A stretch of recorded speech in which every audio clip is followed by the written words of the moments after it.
Dockyard Bay 17 was where broken things went to die. Scrap haulers dumped their worst cargo there. Cracked mining rigs.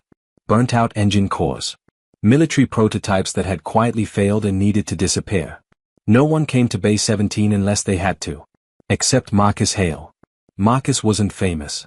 He wasn't even considered one of the station's top engineers. Officially, he was just a maintenance mechanic, the guy they called when something old, stubborn, and half-forgotten still needed to work one more day. Which meant Marcus spent most of his time fixing things other people had already given up on. So when he heard what had arrived in Bay 17, he thought it was a joke. A dragon? Marcus said, leaning against the tool rack. You're telling me someone shipped a dragon here? The cargo supervisor didn't laugh. They didn't ship it, she replied. They abandoned it. Marcus frowned. That didn't make sense. Dragons, especially stellar dragons, were some of the most valuable creatures in the galaxy. Entire empires had been built around breeding and controlling them. Even a wounded one was worth more than a fleet of cargo ships. Why abandon something like that? Marcus asked. The supervisor hesitated. Then she handed him a datapad. Because it's blind. Marcus blinked. Blind? He glanced toward the massive blast doors of Bay 17. Curiosity started creeping into his mind. 10 minutes later, Marcus stepped through the bay doors. And froze. The dragon filled half the hangar. Its body was enormous, easily the size of a small starship. Its scales were dark silver, scratched and scarred from years of combat. Heavy chains ran from its limbs to reinforced anchors in the floor. But the dragon didn't struggle. It barely moved at all. It simply lay there in the dim light. Waiting. Marcus slowly walked closer. That's when he saw the eyes. Or what used to be eyes. Both were clouded with thick white scars. Burn marks surrounded the sockets, and faint surgical lines suggested someone had tried, unsuccessfully, to repair the damage. The dragon wasn't just injured. Its vision system had been destroyed. Marcus exhaled slowly. Well, he muttered, that explains it. From the observation deck above, several dock workers shouted down. Hey! Don't go near it. That thing is still dangerous. Marcus glanced up. If it was dangerous, it wouldn't still be chained here, he replied. He stepped closer. The dragon's massive head shifted slightly. Not aggressively. Just turning toward the sound. Even blind. It could still hear him. Marcus crouched a few meters away. For several seconds, the two simply existed in silence. Then the dragon released a low, quiet rumble. It wasn't a roar. It sounded almost like a sigh. Marcus tilted his head. You're not planning on eating me, are you? He said. The dragon didn't react. Marcus slowly stood and walked closer. Every step echoed in the massive hangar. Workers above leaned against the railings, watching nervously. No one breathed. Marcus stopped beside the dragon's head.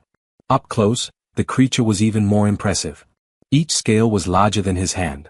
The damaged eyes were worse than he thought. The optic nerves had clearly been severed. Someone had removed the neural interface implants that allowed dragons to connect with their riders. Marcus rubbed the back of his neck. Wow, they really did a number on you. The dragon slowly lowered its head toward him. Marcus didn't move. He simply raised one hand. Easy there. The dragon paused. Then it rested its enormous chin gently on the floor beside him. Marcus stared. Well, that's new. He studied the ruined eye sockets again. Repairing biological damage like that would normally require advanced xenomedical equipment. Equipment far beyond anything this station had. But Marcus wasn't thinking about medicine. He was thinking about machines. His eyes slowly drifted across the bay. Broken sensor arrays. Mining scanners. Old helmet HUD systems. Discarded neural transmitters from combat drones. Scrap. Marcus's brain started connecting pieces. A visor. Not real eyes. But something that could interpret sensor data and feed it directly into the dragon's nervous system. Artificial sight. He crossed his arms. That's ridiculous. The dragon shifted slightly beside him. Marcus looked back at it. Then he grinned. Yeah, but ridiculous is kind of my specialty. From above, a dock worker shouted. What are you doing down there? Marcus grabbed his toolbox. An experiment. What kind of experiment? Marcus walked toward the piles of scrap metal. The fun kind. For the next 36 hours, Marcus barely slept. He welded metal plates together. Modified a mining scanner to detect movement and depth. pulled a neural transmitter from a dismantled security drone, adapted an old combat helmet interface to translate sensor data into electrical signals. Slowly, piece by piece, a heavy metallic visor began to take shape. By the time Marcus finished, the entire dockyard had gathered to watch. The visor was enormous, curved to match the dragon's skull, with glowing sensor lenses across the front. Marcus climbed onto a maintenance lift and rose toward the dragon's head. "All right, big guy," he said quietly. The dragon lifted its head slightly. Marcus carefully secured the visor in place. Cables connected to the damaged neural ports behind the creature's skull. The entire station watched through the glass. Marcus plugged in the final cable. His hand hovered over the activation switch. "This is either going to be amazing," he said, "or extremely embarrassing." He flipped the switch. The visor flickered to life. Lights pulsed across its surface. For a few seconds, nothing happened. Then the dragon froze.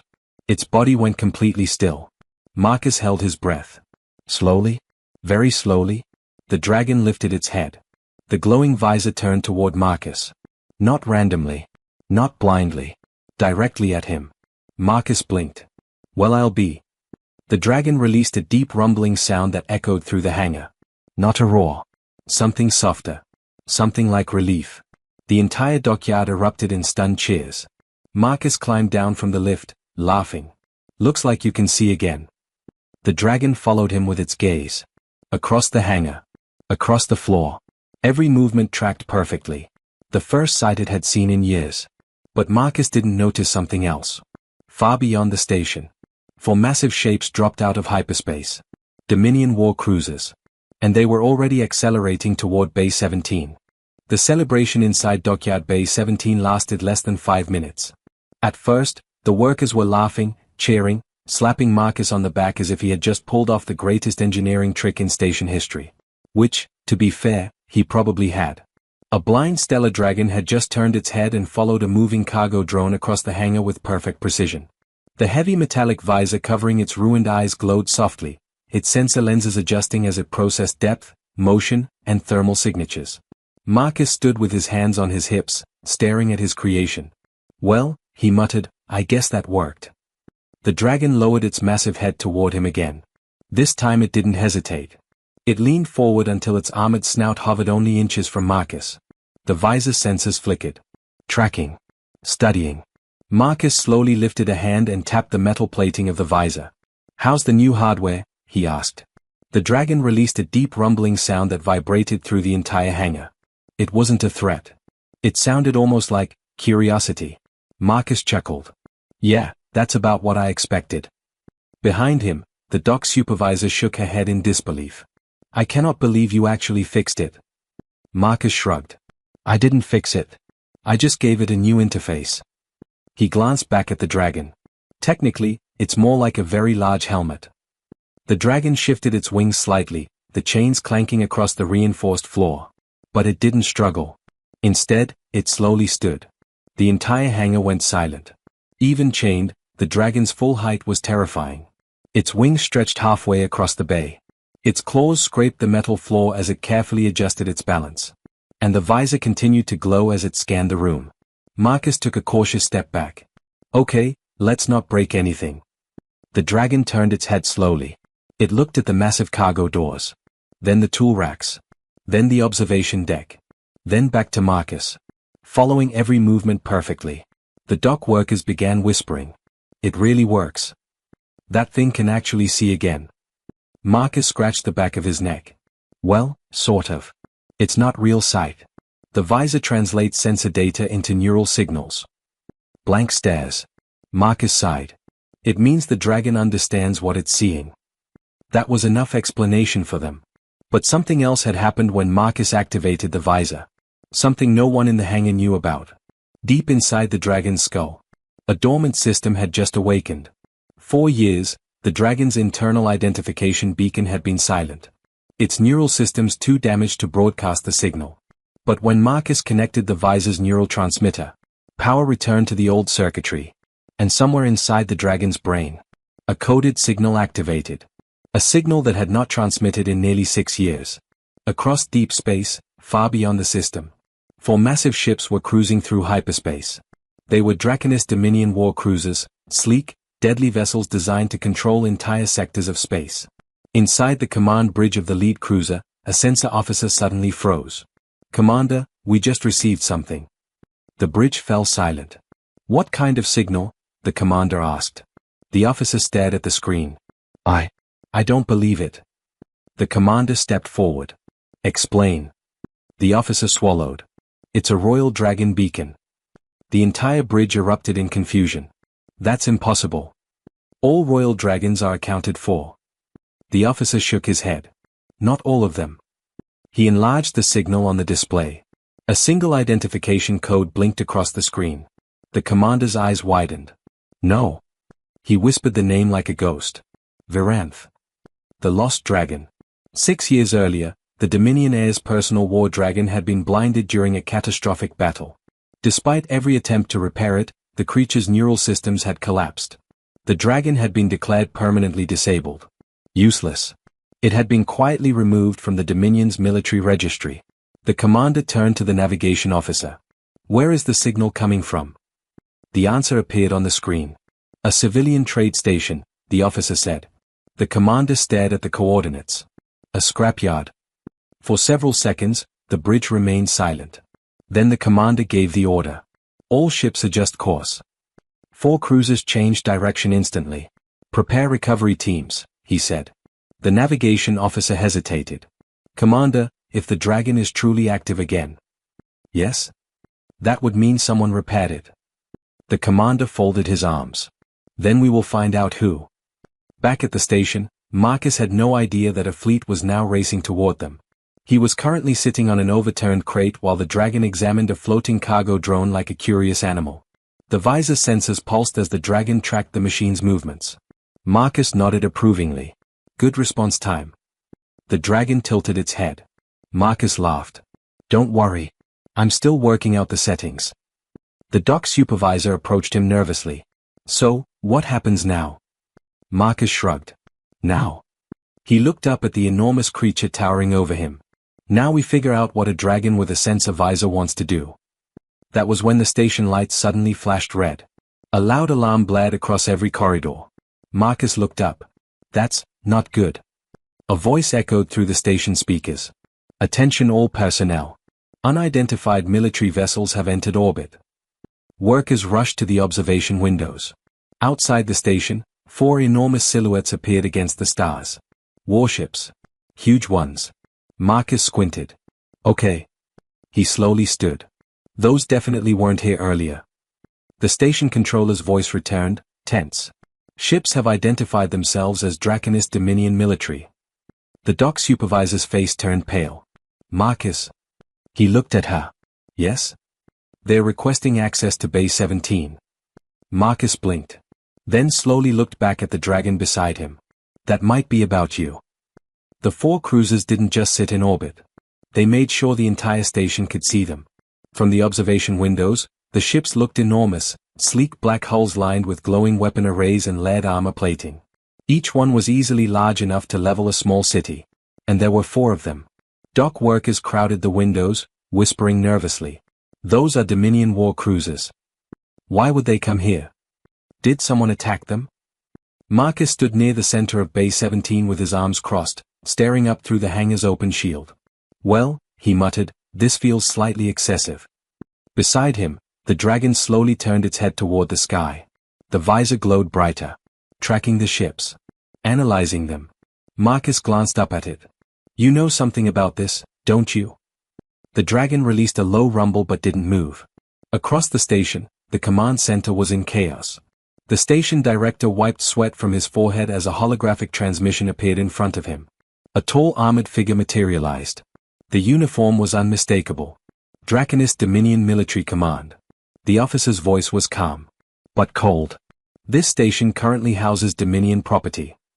The director swallowed. "I'm afraid I don't understand." The officer's eyes narrowed.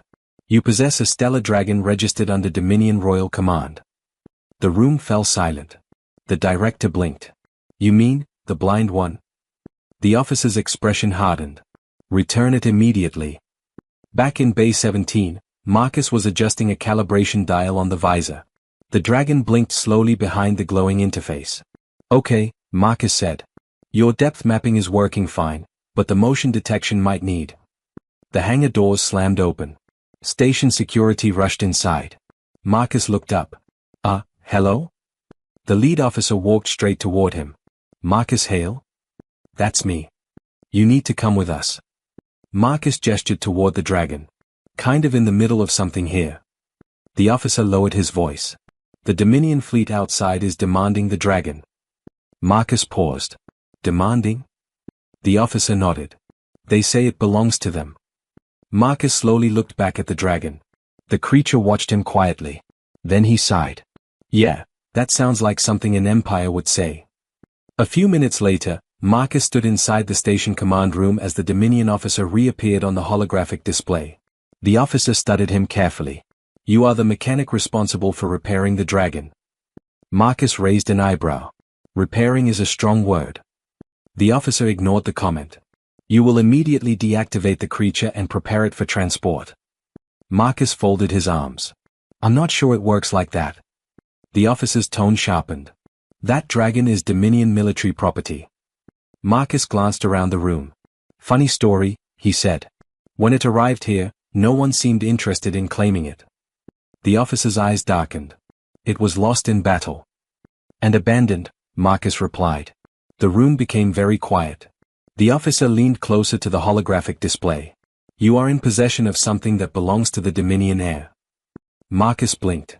Wait. He pointed toward the hangar. You're telling me that giant blind lizard is some kind of royal pet? The officer spoke one name. Viranth. Several Dominion crew members behind the officer visibly straightened. Even saying the name carried weight. The officer continued. 6 years ago, Viranth served as the personal war dragon of the Dominion prince. Images appeared in the air. A younger dragon soaring beside massive battle fleets. Armored riders directing entire formations through combat. During the Battle of Talreth, the officer said quietly, Virantha's neural interface was destroyed. Marcus nodded slowly. That explains the damage. Every Dominion xenoscientist attempted to restore its sight. The officer's voice lowered. Every attempt failed. The images vanished. The officer looked back at Marcus. And yet, you succeeded. Marcus shrugged. Well, technically I built a helmet. The Dominion bridge crew exchanged stunned glances. The officer stared at him as if trying to determine whether Marcus was joking. You restored the neural interface using scrap technology. Pretty much. The officer stepped away from the holographic projector. Prepare the dragon for transport. Marcus shook his head. I don't think that's going to happen. The officer's voice became ice cold. You do not appear to understand your situation. Marcus gestured toward the window showing the cruisers.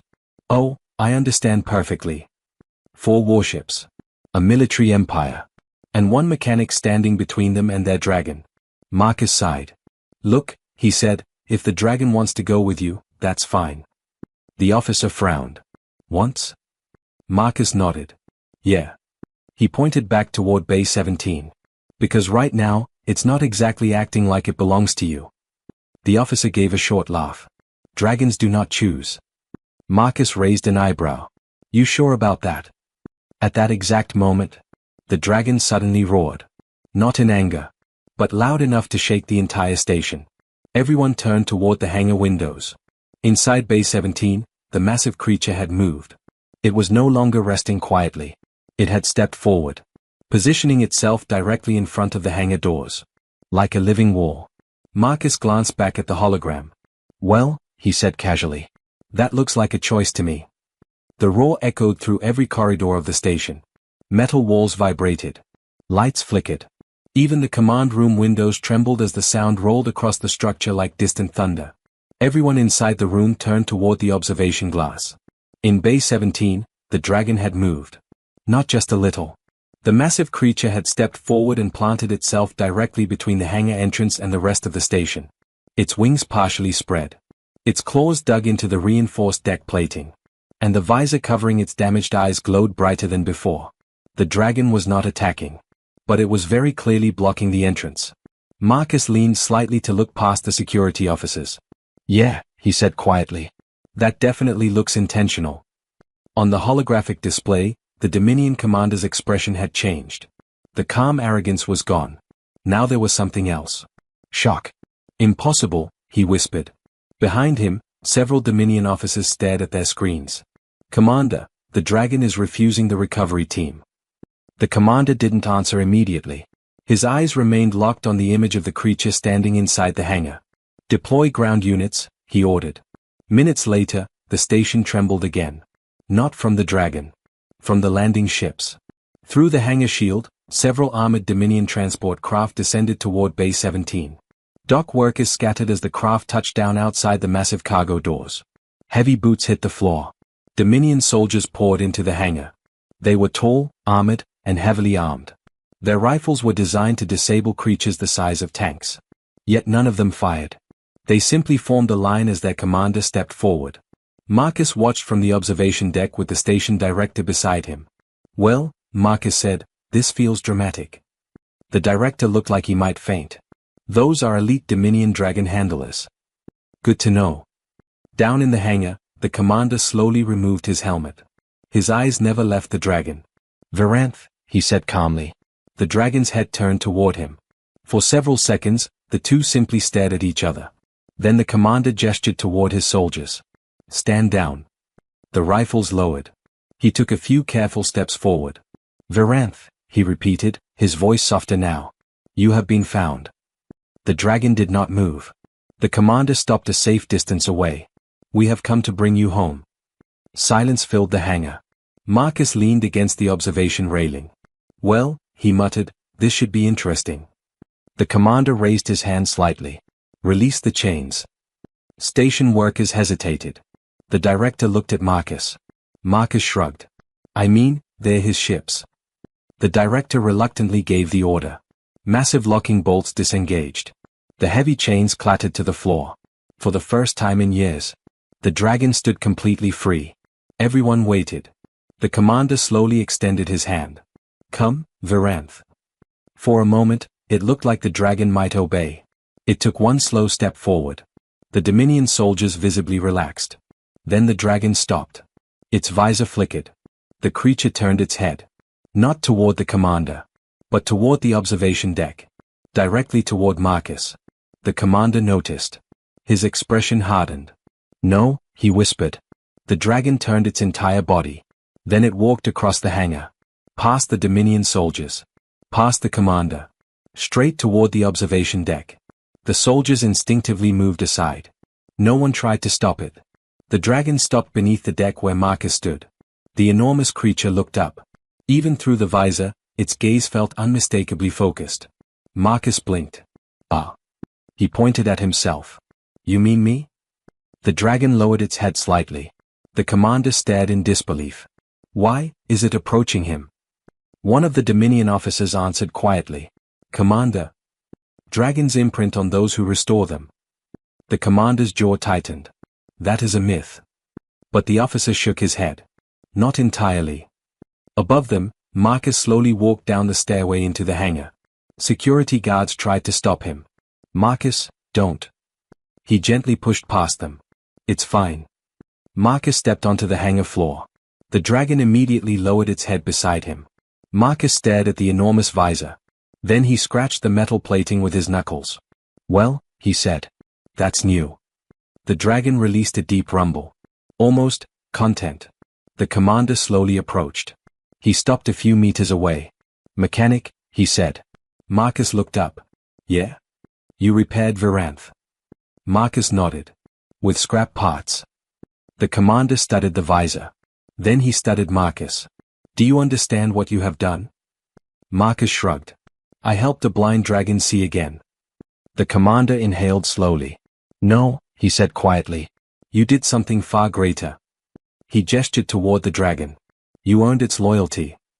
The hangar fell completely silent. Marcus blinked. Pretty sure I just built it a helmet. The commander shook his head. You do not understand dragons.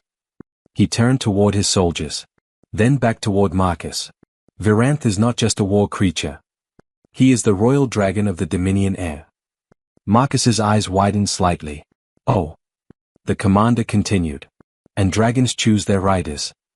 He gestured toward the enormous creature standing calmly beside Marcus. And Varanth. He paused. Has just made his choice. For several seconds, no one spoke. The enormous hangar felt strangely quiet despite the hundreds of people watching. Dominion soldiers stood frozen. Station workers stared in disbelief. And in the center of it all, Marcus Hale stood beside a dragon the size of a starship. Marcus scratched the side of his head. I think there's been some misunderstanding, he said. The Dominion commander raised an eyebrow. Explain. Marcus gestured at the visor. I didn't tame anything. I didn't train it. I just built a helmet so it could see again. The dragon lowered its head beside him, its massive body relaxed. The glowing visor tracked Marcus's movements with calm precision. The commander watched the interaction carefully. You restored its neural interface, he said. Sort of. With technology assembled from scrap. Marcus shrugged. Turns out junkyards are full of useful parts. The Dominion officers behind the commander whispered quietly to one another. One of them stepped forward. Commander, the neural signal scans confirm it. The commander turned. What do they show? The visor isn't just restoring visual input. The officer pointed at the display. It is synchronizing with the dragon's damaged neural pathways. Marcus blinked. It's doing what? The officer looked at him with a mix of confusion and respect. You rebuilt a functioning sensory bridge between the dragon's brain and external systems. Marcus frowned. I thought I just wired the scanner output into the interface port. The officer nodded slowly. Yes. Marcus crossed his arms. That's basically what I said. The Dominion commander studied him for a long moment. Then he looked back at the dragon. 6 years, he said quietly. 6 years the greatest xenoscientists in the Dominion attempted to restore Varanth. He gestured toward Marcus. And a mechanic from a scrap dockyard accomplished it in 36 hours. Marcus raised a finger. Technically 35. No one laughed. The commander stepped closer to the dragon. Varanth watched him carefully but did not move. You must understand something, the commander said. This dragon was never meant to be abandoned forever. Marcus tilted his head. Then why was it here? The commander hesitated. Then answered honestly. Because once a royal dragon loses its sight, it loses its ability to bond with its rider. Marcus looked at the visor. And now? The commander glanced at Varanth again. Now it has bonded again. Marcus blinked. With me? The commander nodded. Dragons do not forget the one who restores them. The dragon let out another deep rumbling sound, almost like confirmation.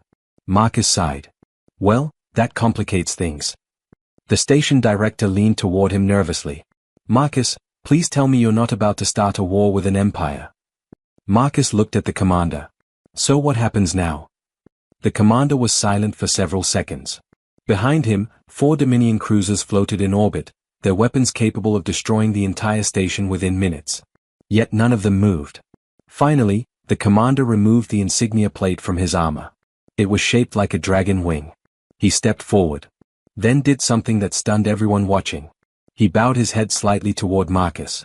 By Dominion law, he said calmly, the rider chosen by a royal dragon holds authority equal to the dragon's original master.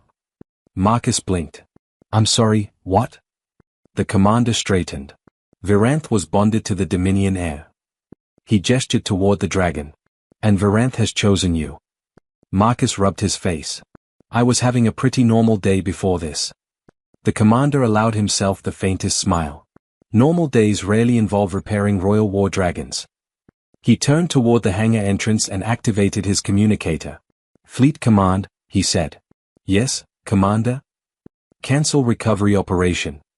The officer on the other end hesitated. Commander, the dragon is not being recovered. The commander glanced back toward Marcus. It is being escorted. Marcus frowned. Escorted where? The commander gestured toward the stars. To the Dominion. Marcus's eyes widened. Oh no. The dragon gently nudged him with its massive snout. Marcus sighed again. You're really serious about this, huh? The dragon rumbled softly. The commander folded his arms. You restored the sight of the Dominion's most important dragon. He nodded toward the cruisers outside. And now the galaxy will want to know how. Marcus looked up through the hangar shield at the massive warships. Well, he said. I guess I'm going to need a bigger toolbox. Hours later, the 4 Dominion cruisers departed the station. But they did not leave alone. Flying beside them was a massive silver dragon wearing a glowing visor. And riding on its back was a mechanic who still couldn't believe what had just happened. Across the galaxy, the story spread faster than light. A human mechanic had done what empires could not. He gave a dragon back its sight. And in doing so, earned the loyalty of one of the most powerful creatures in the stars. Final echo line. The Dominion believed dragons obeyed power. But Viranth had chosen something stronger. Kindness. Dragon.